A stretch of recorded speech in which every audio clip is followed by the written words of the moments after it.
मोहन एक गरीब किसान था। वो दिन रात मेहनत करके अपने और अपने परिवार का पेट भरता था। मोहन के परिवार में उसकी बीवी और 2 बच्चे थे। दिन रात खेत में काम करने के बावजूद उसका गुजारा नहीं होता था, इसलिए वो साथ साथ दूसरे भी छोटे मोटे काम करता था। मोहन भगवान भोलेनाथ का अनन्य भक्त था। एक दिन उसकी पत्नी मंजू ने कहा, अजी सुनते हो, वापस आते समय राशन लेके आना। घर में कुछ भी खाने को नहीं है, बच्चे भूखे हैं, मुझे खाना बनाना है। मंजू, मैं अभी शिव मंदिर जा रहा हूँ। शिवलिंग को जल चढ़ा के मैं आते समय राशन ले आऊंगा। मोहन शिवजी की पूजा करना कभी नहीं भूलता था। वो शिवजी का परम भक्त था। ओम नमः शिवाय, ओम नमः शिवाय, ओम नमः शिवाय। हे भोलेनाथ, अपने भक्त पर अपनी कृपा बरसाओ। कब तक मेरे बच्चे ऐसे भूखे सोएंगे? पत्नी को तो बोल दिया है मैंने, घर आते समय राशन लेके आऊंगा, पर मेरे पास तो ढंग का काम भी नहीं है। खेत से भी कुछ नहीं हो रहा, अब मैं कहाँ से पैसे लाऊं? ऐसा कहकर मोहन रोने लगा। वो अपना मन हल्का कर काम के तलाश में निकल पड़ता है। कुछ दूर चलने के बाद उसे एक आदमी दिखता है। अरे भाई सुनो, ये सामान मेरे घर में शिफ्ट करवाना है, क्या तुम कर दोगे? मोहन मन में सोचता है, ये इतना सामान है, इसे हिलाने में तो पूरा दिन निकल जाएगा। मोहन की चुप्पी देखकर वो आदमी बोला, भाई चिंता मत करो, मैं तुम्हें तुम्हारे पूरे दिन के 1000 रुपए दूंगा। धन्यवाद मालिक। मोहन उस आदमी का सारा सामान शिफ्ट करने लग जाता है। काम खत्म होने के बाद आदमी मोहन को 1000 रुपए देता है। ये लो तुम्हारे 1000 रुपए।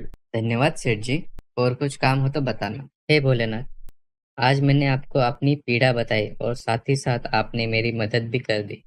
बाबा, आपकी लीला अपरंपार है। आपका बहुत बहुत धन्यवाद। मोहन राशन की दुकान से राशन खरीद कर घर जाता है। मंजू, देखो मैं घर का खाना लेके आया हूँ। तुम जल्दी खाना बना दो, बहुत भूख लगी है। राशन के लिए पैसे कहाँ से आए? एक सेठ के यहाँ काम मिल गया था, सब भोलेनाथ की कृपा। ऐसे ही हम पे भोलेनाथ की कृपा बरसती रहे बस। हाँ, मैं तो सावन के महीने में कावड़ यात्रा पे जाऊंगा। अभी सावन के महीने में कुछ समय है, तब तक थोड़ा ज्यादा काम करके पैसे इकट्ठा करूंगा। मोहन मेहनत मजदूरी करके पैसा जमाने लगा और कुछ ही दिन में सावन आता है और मोहन कावड़ यात्रा के लिए तैयार हो जाता है। ये लो, मैंने रास्ते के लिए खाना बांध दिया है, और हाँ, अपना ख्याल रखना। मेरी चिंता ना करना, मेरे साथ तो भोलेनाथ है ना। तुम बच्चों का ख्याल रखना। ये बोल के मोहन अपनी यात्रा प्रारंभ करता है। दूसरे कावड़ियों के साथ मोहन अपनी यात्रा 2 दिन अच्छे से पूरी कर लेता है, परंतु तीसरे दिन अचानक से जोरदार बारिश होने लगती है। थोड़ी देर में बारिश तो रुक जाती है, पर उस बारिश के वजह से मोहन पूरी तरह भीग जाता है और बीमार पड़ता है। तेज बुखार के कारण वो चल भी नहीं पाता। अरे भाई, तुम्हें तो बहुत तेज बुखार है, यहाँ कोई डॉक्टर भी नहीं मिलेगा। एक काम करो, तुम घर वापस चले जाओ। नहीं नहीं, मैं तो भोलेनाथ को जल चढ़ा के ही घर वापस जाऊंगा। हे भगवान, अब मैं क्या करूं? अब तो आपका ही सहारा है। उधर कैलाश पे शिवजी सब देख रहे थे। मोहन को उसके लक्ष्य तक मैं जरूर पहुंचाऊंगा। ऐसा कहकर शिवजी भूलोक पर एक आदमी का रूप लेकर आते हैं। भाई मुझे भूख लगी है, तुम्हारे पास कुछ खाने को मिल सकता है? ये मेरे पास कुछ खाना बचा है, ये आप खा सकते हो। वैसे आपका नाम क्या है? धन्यवाद भाई, मेरा नाम भोला है। वैसे आप ठीक नहीं लग रहे हो, बीमार हो लगता है। मैं कावड़ यात्रा पे जा रहा था, बारिश में भीगने की वजह से बीमार हो गया। आपने मुझे खाना दिया है, आपको कोई दिक्कत ना हो तो क्या मैं आपकी मदद कर सकता हूँ? आपका बहुत बहुत धन्यवाद।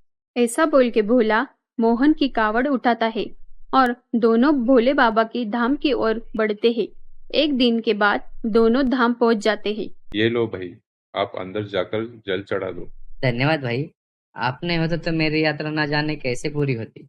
ये बोल के मोहन कावड़ लेके मंदिर में जाके भोलेनाथ को जल चढ़ाता है। बाहर आने के बाद देखता है जहाँ भोला खड़ा था वहाँ भोले बाबा का त्रिशूल था। थोड़ी देर शांत होकर सोचता है तो वो समझ जाता है कि उसकी कावड़ यात्रा पूरी करने में भोलेनाथ ने मदद की है। हे भोलेनाथ, आपने मेरी मदद की, आज मेरा जीवन सफल हो गया। अब मुझे जीवन में और कुछ नहीं चाहिए। उस सब के बाद मोहन खुशी खुशी घर लौट जाता है।